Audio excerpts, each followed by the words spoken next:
நீங்க ஆண்டவர் ஆராதிக்க வரீங்க, வரும்போது சிலர் உங்களை உபத்திரவப்படுத்துறாங்க, போக கூடாதுன்றாங்க, உங்களை கஷ்டப்படுத்துறாங்க, துன்பப்படுத்துறாங்க. அப்ப அந்த சூழ்நிலையில மத்தியில, அந்த கஷ்டங்களுக்கு மத்தியில நீங்க பொறுமையோடு ஆண்டவரை தேடி வரீங்க பாருங்க, அதுதான் ஆண்டவருக்கு பிரியமா இருக்குன்றார். அல்லேலூயா. ஆமா, கிறிஸ்துவின் மேல் பற்றுதலாய் இருக்கிற மனசாட்சி நிமித்தம் இன்னைக்கு உலகத்துல உண்மையா வாழும் நீங்க நிக்கிறீங்க. அந்த உண்மைக்கு விரோதமாக போராடுகிற கூட்டம் இருக்கிறது. அப்படிப்பட்ட அந்த போராடுகிற கூட்டத்துக்கு மத்தியில நீங்க இயேசுவுக்காக உண்மையா நிற்கும் பொழுது அதுவே தேவனுக்கு முன்பாக என்னவா இருக்குமா? பிரியமா இருக்கும். அல்லேலூயா. நீங்க குற்றம் செய்து அடிக்கப்படும் பொழுது பொறுமையோட சகித்தால் அதனால் பிரயோஜனம் என்ன?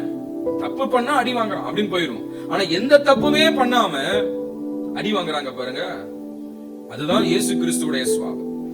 இயேசு கிறிஸ்துவோட எந்த பாவமும் காணப்படவில்லை, எந்த ஒரு அநியாயம் காணப்படல. ஆனா என்ன செஞ்சாங்க? அவரை நிந்தித்தார்கள், பரியாசம் பண்ணாங்க, அடிச்சாங்க, அவரை காயப்படுத்தினாங்க.